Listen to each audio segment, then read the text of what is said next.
le président Macron dispose sur le plan juridique de leviers permettant d'annuler tout simplement les élections présidentielles de 2027. Et c'est bien plus simple qu'on ne le pense. Quels sont ces outils constitutionnels? Le système a-t-il intérêt à maintenir Macron à tête du pays?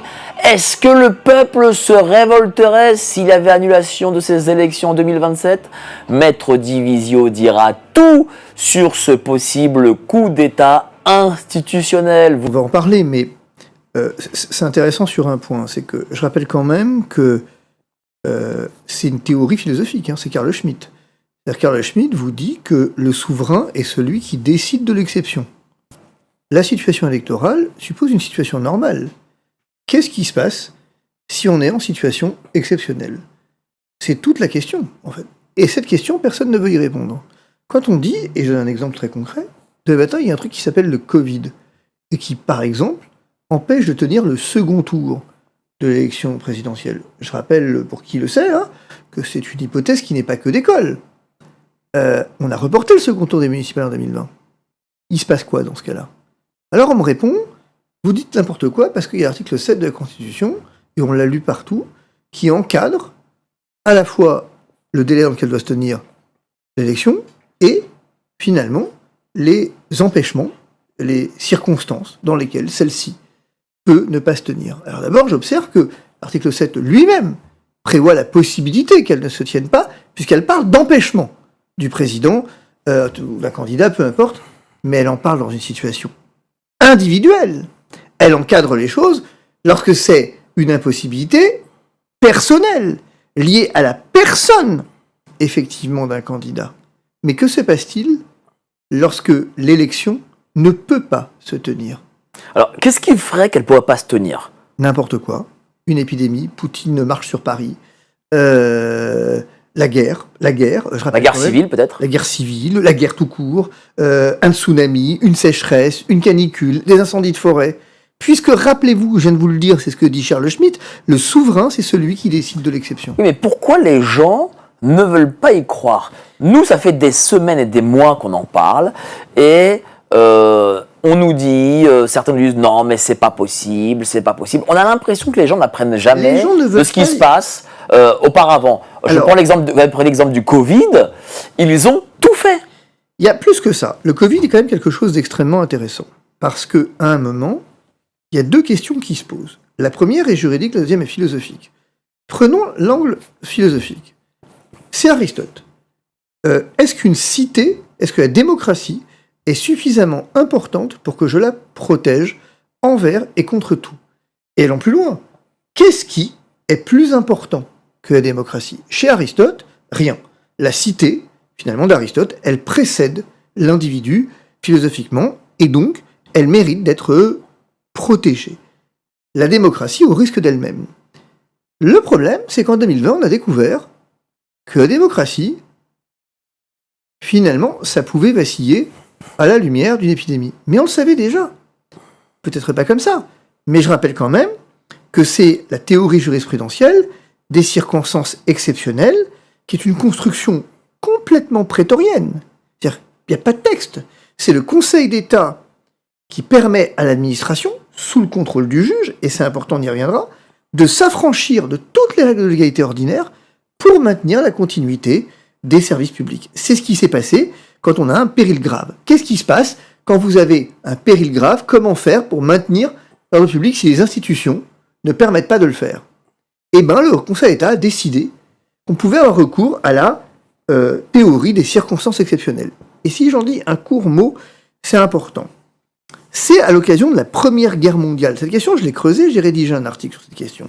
La Première Guerre mondiale, donc c'est l'arrêt ARS qui vous dit quelque chose d'intéressant, c'est que le président de la République est le garant de la continuité des services publics indispensables à la vie nationale et peut suspendre par décret l'application d'une loi qui garantit la communication de leurs dossiers aux agents publics avant toute sanction disciplinaire. C'est-à-dire que c'est intéressant sur le plan du raisonnement. Un décret peut mettre fin à une garantie fondamentale, une liberté fondamentale, un droit fondamental, qui sont le droit de la défense avec la communication d'un dossier. Bon. Et finalement, le Conseil d'État va aller plus loin ensuite, puisque toujours en 1919, il va vous dire quelque chose qui doit quand même nous faire un petit peu réfléchir, que les limites du pouvoir de police ne sont pas les mêmes en temps de paix et en temps de guerre, et que donc, les restrictions graves aux libertés individuelles qui sont justifiées par les nécessités de la défense nationale ne posent pas de problème. C'est exactement la théorie à laquelle a eu recours le Conseil constitutionnel en 2020. C'est exactement, et mot pour mot, ce qu'il a dit. Il a dit, il y a une théorie des circonstances exceptionnelles, en l'occurrence une épidémie qui menace le scrutin, c'est-à-dire qui rendrait impossible la tenue du scrutin. On ne sait pas pourquoi d'ailleurs, finalement. Et c'est intéressant parce que si j'ai envie de me contaminer, qu'est-ce qui m'empêche de le faire ? Vous voyez ce qui se passe, c'est qu'on est passé de la liberté de voter, au droit de voter, à l'obligation de ne pas voter. La démocratie, c'est un choix individuel. L'État est censé garantir le scrutin, la sincérité du scrutin, et si, eh bien, ma foi, j'ai pas envie d'aller voter parce que j'ai peur, j'y vais pas. Mais le scrutin se tient. Mais non, on a considéré souverainement que ce scrutin n'était pas sincère. Mais qui le décide ? Mais imaginons, il y a annulation de l'élection. Est-ce que derrière... Il n'y a pas annulation de l'élection. Il n'y a pas tenue de l'élection. Allez, pas tenue d'élection. Ok.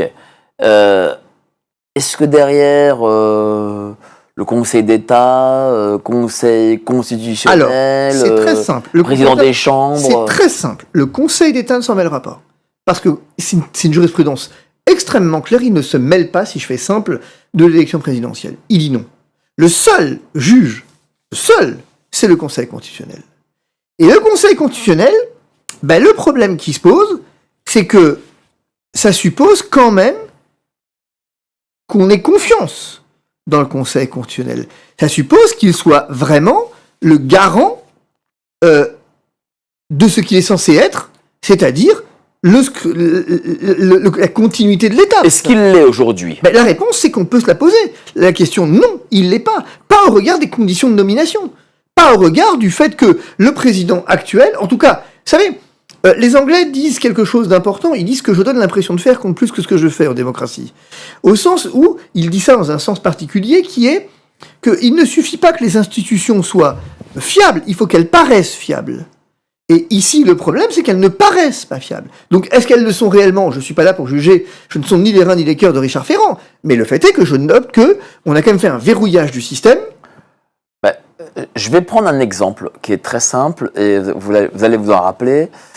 C'est celui de la suspension des soignants et cette fameuse grande loi qui a été jugée à l'époque constitutionnelle. Alors que je doute que suspendre des soignants, des pompiers, des militaires, des administratifs, ça soit vraiment constitutionnel en réalité. Et comment ça va se passer ? Qu'est-ce que peut faire le Conseil constitutionnel ? C'est très simple. Il a les outils pour le faire. Actuellement, pour faire simple, on peut reporter l'élection lorsqu'il y a effectivement un problème de vacance du pouvoir, donc est censé se tenir dans un délai, sauf, dit le texte, cas de force majeure constaté par le Conseil constitutionnel. Donc on voit déjà que le Conseil constitutionnel, il a un pouvoir de constater la force majeure. C'est lui qui décide ce qu'est la force majeure. Et cette décision, elle n'est pas susceptible de recours.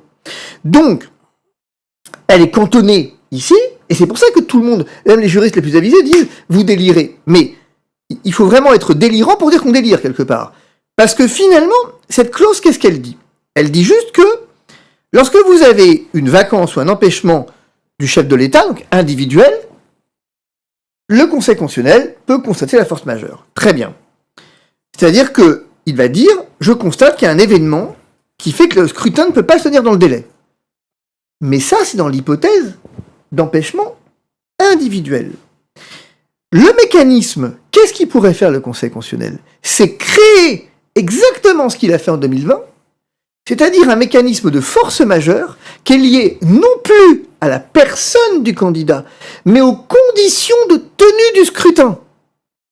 C'est-à-dire que, vous voyez la différence ? D'un côté, il y a une situation qui est claire, il y a un président qui est empêché, bref, il décède, tout ce qu'on veut, l'élection ne peut pas se tenir, et il y a un cas de force majeure qui permet effectivement de reporter. Mais ici, il suffit que le Conseil constitutionnel généralise la notion et une conception extensive de celle-ci, et il l'applique, par exemple, à une impossibilité matérielle d'organiser le scrutin en raison d'événements extérieurs. Il s'appuierait sur le précédent de 2020. Je veux dire, on ne mesure pas ce qui s'est passé en 2020. En 2020, le Conseil constitutionnel a dit « La théorie des circonstances exceptionnelles s'applique à la tenue d'un scrutin ». J'attends qu'on me dise, les juristes qui disent que c'est pas possible, j'attends qu'on me dise, est-ce qu'il y a un précédent dans lequel on a reporté les élections de la sorte? Non. Qu'est-ce que ces juristes répondent lorsque vous leur soumettez cet article? Ils répondent... Hormis vous dire, oui, c'est fou, c'est dingue... Ils répondent, ils disent, non, c'est pas possible. Ils disent pas... À part dire, c'est pas possible. Non, ils disent pas, c'est pas possible, d'ailleurs. Moi, mon article a été refusé par une revue qui dit, non, c'est tellement improbable. Ah, j'ai pas dit que c'était probable. J'ai dit que c'était possible. Et donc, eux-mêmes reconnaissent que c'est pas impossible. Et quand ils essayent de dire c'est impossible, quand ils vont jusque-là, ils disent parce que la lettre de l'article 7 ne le permet pas. La lettre de l'article 7 ne le permet pas. Donc, je repose ma question. C'est-à-dire que, concrètement, ce qui s'est passé en 2020 ne peut donc pas se reproduire. Sauf que, il faut bien mesurer qu'il a fait deux choses, le Conseil constitutionnel en 2020. Il a annulé le second tour, premièrement, mais deuxièmement, dans le même sens, pour les élections législatives, pour le coup, et sénatoriales partielles, il a organisé des délais temporaires d'organisation en validant une loi organique, pour le coup, avec quoi, comment, en référence à l'objectif constitutionnel de protection de la santé publique. Concrètement, qu'est-ce qu'il a fait? Il a dit l'objectif de protection de l'ordre public, de la santé publique et composante, vaut plus que la démocratie ait tenu de l'élection. Alors, qu'est-ce qui l'empêche de le faire ici pour l'élection présidentielle? Il y a eu plusieurs choses qui se sont passées ces dernières années qui pourraient empêcher. Bon, d'abord, une fameuse pandémie. Bon, qu'il n'en avait pas une, bon, on va dire qu'il y en avait une. Deuxième chose, dont on parle moins, c'est les émeutes. Exactement. Les émeutes qui étaient en 2023, en juillet 2023, excessivement intensives. Elles peuvent très bien être la prochaine fois bien plus intensives. Bien sûr. Et ces émeutes sont créées. Alors, est-ce qu'on leur a permis de se créer? Je ne sais pas. En tout cas, elles se sont faites suite à la mort du jeune Naël. Mais rien ne dit que des futurs décès de ce type se passent encore. On peut très bien chauffer à blanc des gens dans ce pays. Et ces gens peuvent très bien remettre en place une sorte d'émeute. Et là, le président pourrait dire, attendez, il y a des émeutes. Moi, je suis garant de la sécurité. Il y a cet aspect-là, et il y en a un autre, c'est qu'il faut bien comprendre à qui profite le crime, quelque part. À qui ça profite, cette histoire? Ça profite au président en place. Bien sûr. Parce que, du coup, il est gardien de la continuité. Parce que, finalement, concrètement, il devient le pivot, finalement, du système. Parce qu'il faut bien qu'il assure la continuité. On ne peut pas se permettre d'avoir une vacance de la fonction. Et donc, il peut rester. Alors, évidemment, comment on va arrondir ça? Le Conseil constitutionnel fait la même chose qu'en 2020. Comment? Est-ce que vous savez comment? Est-ce qu'il faut que les gens comprennent ça? Comment on a décidé à quel moment se tiendrait l'élection municipale de 2020? Finalement, on reporte l'élection. C'est bien de la reporter, mais il faut bien qu'elle ait lieu à un moment, cette élection. Bien sûr. Mais comment on l'a décidé? Je ne sais plus. Tiens, le Conseil constitutionnel s'est félicité du fait que le texte prévoyait que c'est le Conseil scientifique qui dirait quand est-ce que ça peut se tenir. Vous vous rendez compte ce que ça veut dire? Ça veut dire qu'un conseil non élu, opaque, dont on ne sait rien, décide du moment où la démocratie doit s'exercer. C'est fini. Et à l'époque, on a eu un premier tour en mars et un second tour en juin. Exactement. Parce que c'est le conseil scientifique qui a dit « Ok, les conditions sont réunies ». Mais alors, qu'est-ce qui se serait passé si le conseil scientifique avait dit « Non, finalement, je considère que juin, non, juillet, c'est mieux, ou septembre, ou octobre ». Et vous voyez bien ce qui se passe. Alors, premier élément, ce qui est intéressant dans cette affaire, c'est que donc on soumet la démocratie à l'avis technique d'un conseil non élu. Alors ici, c'est les conseils scientifiques, mais demain, conseil de défense. Demain matin, Poutine, des drones russes menacent la Roumanie, et puis ensuite, effectivement, le nord, enfin l'est de la France. Peu importe. Je dis pas que c'est probable. Je pose ma question. Si ça survient, Qu'est-ce qui se passe? C'est ça le rôle du juriste. Et vous savez que, bon, je vis à Rome, et quand on vit à Rome, quand on plonge un peu dans l'histoire de Rome, c'est passionnant, parce que les Romains avaient précisément cette capacité à limiter les pouvoirs. Lorsqu'ils ont prévu dans la Jeune République que la dictature pourrait s'exercer, ils ont encadré l'hypothèse. C'est-à-dire qu'ils prévoient l'imprévisible. Nous, c'est exactement ce qu'on refuse de faire. Tandis que deuxième élément, en 2020, il y a eu un autre problème qu'il faut bien mesurer. Et c'est un autre sujet. C'est que, d'abord, bon, très bien, il y a eu une pandémie, le scrutin n'est pas sincère, très bien, mais je comprends pas. Le premier tour, il était sincère alors? Donc il y a eu une inégalité flagrante. Sûr. Parce que finalement, des gens ont été élus maires en première. On a séparé les durées des mandats, et donc le premier tour n'a pas été annulé.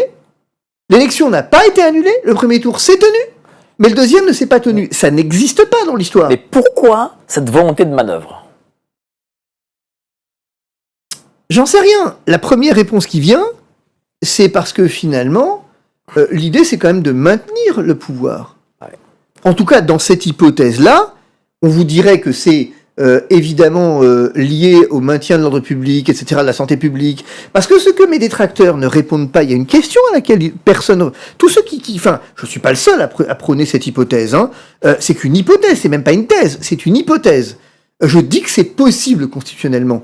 Parce que c'est le Conseil constitutionnel qui décide. Mais ce que je voudrais qu'on me réponde, et personne ne veut me répondre là-dessus, demain matin, vous avez Bordeaux, il y a le feu aux portes de Bordeaux, et Bordeaux ne peut pas voter parce que les incendies menacent la ville. On dit Bordeaux, on s'en fout, on le règle de la carte? Ou on dit aux gens, on s'en fout, cramez-vous, prenez le risque de l'incendie? C'est une vraie question. C'est une vraie question. On l'a vu cet été. Je veux dire, demain matin, bon, Dieu soit loué, c'est pas arrivé jusqu'à Bordeaux, mais imaginons, non, c'est impossible. Oui, mais bon, si tout est impossible, et si on refuse d'imaginer que ça puisse, enfin, un incendie qui dévaste Bordeaux, c'est pas possible alors. Mais il y a surtout aussi une chose, c'est que pourquoi ces manœuvres? Parce que le pouvoir et ceux qui ont fait élire l'actuel pouvoir voient que la continuité avec le macronisme ne se fera pas parce que les héritiers ne sont pas bankable électoralement et qui ne peuvent pas gagner. Monsieur Attal, Monsieur Philippe ou Monsieur Retailleau ou même Monsieur Glucksmann ne peuvent pas gagner et qu'ils voient qu'en fait le pouvoir irait soit du côté de la LFI et les Rousseau et compagnie, soit du côté du Rassemblement National. Moi, je pense qu'il faille prendre un peu de hauteur et se poser cette question. Est-ce que philosophiquement, dans l'histoire de la civilisation, c'est déjà arrivé que finalement, pour assurer la continuité de l'ordre, on décide de suspendre le processus démocratique? Est-ce que c'est une hypothèse complètement farfelue ou c'est déjà arrivé? Et la réponse honnête, c'est que ça n'a pas arrêté d'arriver. Prenons dans le désordre. Pétain, c'est quoi Pétain? Pétain, les pleins pouvoirs, c'est quoi? Alors je ne compare rien. Je ne suis pas en train de dire que Macron est Pétain, absolument pas. Je dis que ça a existé parce que... Pas très loin. Ça c'est un jugement qui vous est personnel. Moi, encore, je préfère Pétain à Macron. Hein. Moi, oui, bon. Je vous le dis. Hein. Au moins, il a été maréchal, il a gagné une bataille, il a fait quelque chose. Bon, je pense que ces comparaisons n'ont pas d'intérêt, évitons de les faire. C'est mon avis. Hein. Mais et vous le partagez sans doute. Le fait est que je rappelle quand même, par exemple, que je rappelle tout à l'heure la dictature romaine, c'est la magistrature donc temporaire en cas de péril avec des pouvoirs élargis, c'est ça? Que Machiavel en fait l'éloge dans les discours. Rappelez-vous que quelqu'un a fait sa thèse sur Machiavel.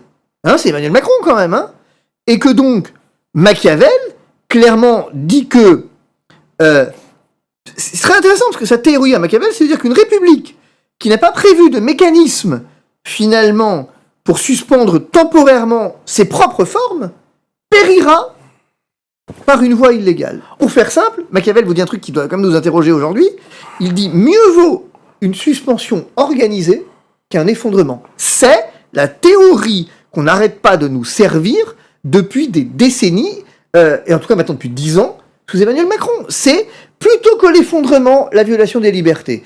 Plutôt que l'effondrement, le confinement. Plutôt que l'effondrement, le deuxième... Mais comment se fait-il que nous pensions ça de Macron alors que jamais auparavant nous aurions eu ces théories sur les Hollande, les Sarkozy, Ça, c'est etc. une très bonne question. Parce que c'est exactement là-dessus. Je me suis posé exactement cette question. C'est marrant, je me suis posé exactement cette question en venant, en pensant à mon article, en me disant pourquoi on imagine. Pourquoi d'un côté, mes détracteurs disent c'est pas possible, et pourquoi moi je dis c'est pas si improbable que ça. Je veux croire que c'est hautement improbable, mais en même temps, au fond de moi, je laisse une petite place quand même au fait que ce soit possible. Mais parce que Macron, il faut bien mesurer que ça s'appelle la conception jupitérienne du pouvoir. Quand vous vivez à Rome, Jupiter, vous savez qui c'est. Je veux dire, il est au Capitole, et vous avez en dessous le Forum, et Jupiter et le Forum, le Capitole et le Forum ne se mélangent pas.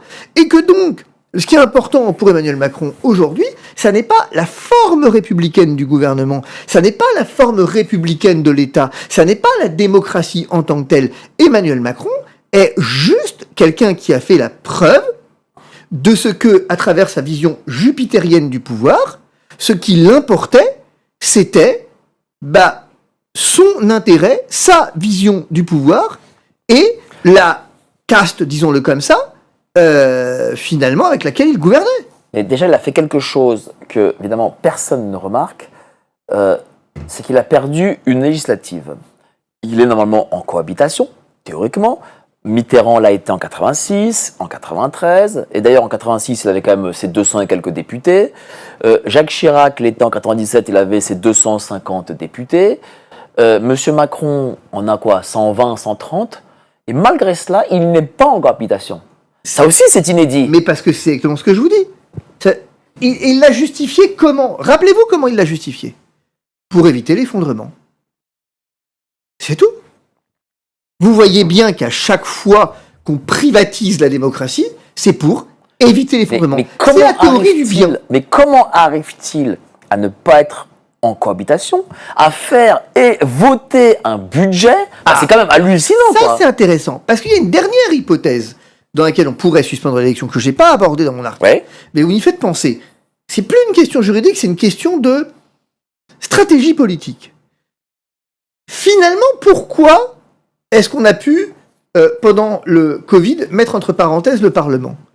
Parce que les présidents de chambre s'y sont conformés. Parce que l'opposition s'y est conformée. Et qui vous dit que demain matin, on ne pourrait pas avoir... je repense à Poutine, parce que c'est le sujet du moment, en fait. Et cette invasion russe et la Russie, on voit bien que c'est le sujet. Alors, encore une fois, je ne porte même pas de jugement sur le bien fondé. Je dis que c'est un sujet. Ou alors, c'est pas un sujet, on nous a menti. Mais apparemment, c'est un sujet. Bon, si c'est un sujet, et qu'il existe un péril, et que demain matin, ce péril, avec des éléments classés secret défense, parce que l'opposition n'y aura pas accès, se réalise, ou en tout cas est présenté comme tel, il faudra donc que l'opposition choisisse entre le chaos, donc l'effondrement, ou la fameuse responsabilité. Rappelez-vous le concept d'opposition responsable que Marine Le Pen n'arrête pas de nous servir depuis, effectivement, maintenant, je ne sais pas combien de temps. C'est elle qui a inventé le concept d'opposition responsable. Mais vous imaginez, en 86, je vais prendre le 86, c'est avec François Mitterrand, qui au lieu de choisir Jacques Chirac, choisit Rocard, et arrive à se faire voter ses budgets. C'était pas possible? Non, c'était pas possible, et c'est pour ça que je vous dis qu'on a tracé. Mais parce que vous pensez qu'en 86, le confinement aurait été possible, vous pensez que le pass sanitaire aurait été possible, vous pensez que le pass JO aurait été possible, vous pensez que le pass 14 juillet aurait été possible? Bien sûr que non. Pourquoi ça l'est devenu? Ça l'est devenu parce qu'il y a eu une évolution des mentalités, au sens où finalement, vous savez de quand remonte la première loi sécurité et liberté? Dites-moi. Eh ben, c'est en 1976. C'est-à-dire que on est avant Mitterrand, et donc on est sous le gouvernement de Valéry Giscard d'Estaing, et on est déjà dans une volonté d'associer sécurité et liberté. Et puis ensuite sont venues les lois Pasqua sur la vidéosurveillance, mais c'est une évolution qui se fait progressivement, parce que finalement les gens ont délégué, c'est Hobbes, hein, les gens, c'est le Léviathan, les gens ont délégué leur liberté, puis les attentats. On a délégué notre liberté, notre sécurité en tout cas, au gouvernement, et qu'aujourd'hui, on préfère une sécurité affirmée. Parce qu'elle n'est pas. Non mais alors c'est tout le paradoxe.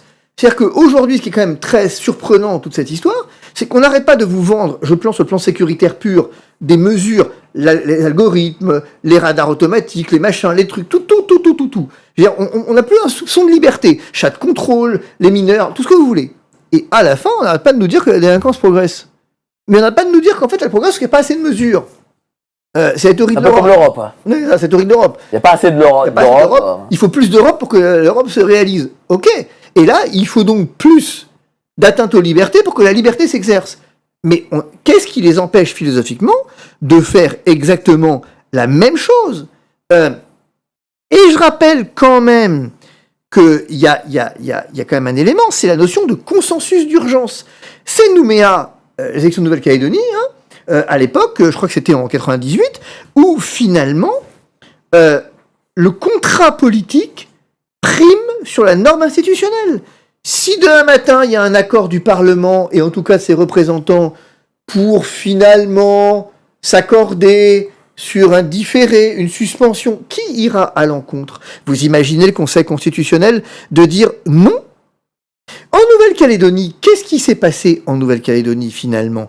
On a suspendu le droit de vote ordinaire de certains citoyens de Nouvelle-Calédonie pour sauver la paix publique. Mais même en métropole, en 61, lorsque Charles de Gaulle a utilisé l'article 16 vis-à-vis du putsch des généraux, alors lui avait parlé à l'époque de carterons, de généraux à la retraite. Je crois qu'ils l'étaient déjà, c'est-à-dire qu'ils n'étaient pas excessivement dangereux, et je crois même qu'ils faisaient ça d'Algérie. Pourtant, il a utilisé l'article 16 pendant 6 mois sur les 3-4 jours que ça a duré. L'article 16, ça ne marcherait pas ici. Ce serait un non-sens constitutionnel. Pourquoi? Pour au moins 2 raisons. Parce que, en fait, les mesures qui sont prises sur le fondement de l'article 16, le but, c'est d'assurer au pouvoir public constitutionnel, donc, dans les moindres délais, les moyens d'accomplir leur mission. Et l'élection présidentielle, c'est le moyen par excellence d'accomplir cette mission, d'assurer le fonctionnement régulier. La seule hypothèse, finalement, ce serait... Parce que ici, qu'est-ce qui poserait comme problème? C'est que si vous mettiez en œuvre l'article 16, vous violeriez l'article 7 de la Constitution. Puisque, finalement, l'article 7 prévoit un délai. Et l'article 16 n'est pas censé déroger à l'article 7. Alors que moi, ce que je soutiens, c'est que dans son sein, l'article 7... Oui, mais lorsque la dissolution se fait... ce ne se fait pas dans les règles. Exemple. D'abord, la dissolution a été annoncée, c'était une décision qui a été faite tout de suite, annoncée tout de suite, sans être partie voir et demander au président du Sénat et de l'Assemblée nationale. Première des choses. Deuxième des choses, la dissolution s'est faite sur un délai très court, alors qu'il y a un délai, je crois, d'au moins 5 semaines. Ça n'a pas été respecté. Pourtant, dissolution, il y a eu, élection, il y a eu, et validation des résultats aussi. Non mais, alors, si votre question c'est, est-ce que l'article 16 serait possible? En théorie, oui. Cependant, il poserait un problème, à mon avis, c'est que ce serait trop brutal et trop violent, à cause de la connotation, effectivement, du fait qu'il ait été utilisé qu'une seule fois, comme sur la 5e, ce serait quand même un problème. Alors que finalement, obtenir un consensus, parce que c'est quand même une violence, l'article 16, alors que si vous obtenez un consensus à travers, comme les accords de Nouméa, si vous donnez un consensus avec l'opposition parlementaire et que vous faites votre petit business politique, ça marche. Si vous avez l'article 7 avec... c'est exactement ce qu'a fait le Conseil constitutionnel en 2020. En 2020, tout le monde s'était dit, rappelez-vous, il va mettre en œuvre l'article 16. Il a fait ça beaucoup plus malicieusement. Alors, est-ce pour ça, peut-être, l'élection de la dernière loi d'état d'urgence? Ah, c'est une bonne question. C'est une bonne question, en effet. C'est que nous avons aujourd'hui un certain nombre d'outils qui nous permettent de penser qu'on est en train de... En tout cas que, si demain matin, il fallait organiser un report de l'élection, nous aurions un certain nombre d'outils que nous n'avions pas il y a 10 ans. Ben, écoutez, on va continuer cette discussion passionnante, mais avant ça, on a des choses à... À la fin de la vidéo, comme vous l'avez vu, mettez ce que vous avez pensé dans le commentaire. N'oubliez pas de vous abonner, d'activer la cloche de notification pour ne pas rater mes prochaines vidéos. Ici, c'est Z-Monde. On partage seulement les actualités, les buzz et les vidéos virales. Pour ceux qui veulent voir les vidéos les plus hautes du monde, allez-y dans ma description. Il y a un lien. Vous le copiez et vous le collez dans un navigateur. Et là-bas, vous allez voir toutes les vidéos que vous voulez.